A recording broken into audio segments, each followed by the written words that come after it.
Okay, so the very first brother that I told, um, I went there with my girlfriend to tell him, and she went there for moral support. And it was one of these things where I was so nervous that I thought that I was going to have a heart attack. He was going to be the first brother that I told, and I had really no idea how he would handle it. And my heart's actually kind of pounding right now as I'm thinking about it. And I went in with Valerie, and he said that he was nervous because I prepared him before I came over and said that I had something very, very major to tell him. And basically, we go into his house and sit down, and I very solemnly spoke to him and told them that growing up I felt um, strained and not different, but I felt something off about who I was in essence. And I'm just kind of paraphrasing right now. I'm not reciting this verbatim. But as I was telling him, it started swelling in my chest and took over to what I started bawling. And his wife actually said she understood.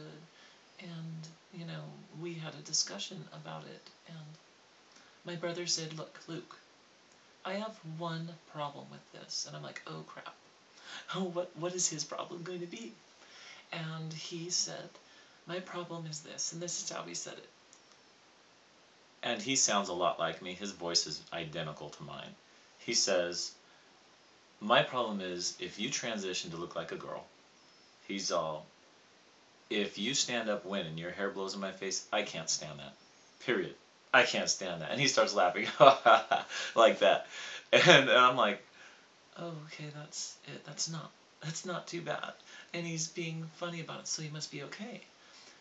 and then he goes, "And problem two, if you get boobs, I want to be able to fill them." And I'm like, "Well, that's kind of weird because then you'd really be feeling your brother/sister's boobs." And he said, "No, I'm just kidding." And he started laughing, ha ha ha. And it was his way of actually um, dealing with me, telling him this major thing. And he did struggle with it for a while later, but he's called me many times and said we need to hang out so I can do better with your changes and transition because I want to be there for you. And his wife, oh, what a sparkling, wonderful woman she is. Um, in fact, last time I went over there, we were just chatting away, having girl talk, and it felt so nice. And it feels good just to finally be myself around family and not have to put on a front. It's just I can't even describe. It's indescribable what it's like to take off this Halloween costume, because that's in essence what it feels like for me as being transgender.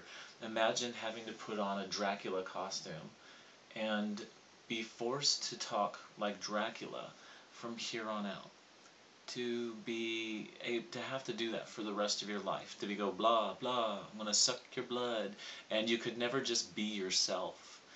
It's a form of prison. It's a form of imprisonment. It's something that's so difficult for somebody who's transgender to handle. It really it hurts, and it would leave me depressed. Every time I go to a family function, I would leave depressed because I felt like I was lying to my family about who I was. And it was something that would wear on me.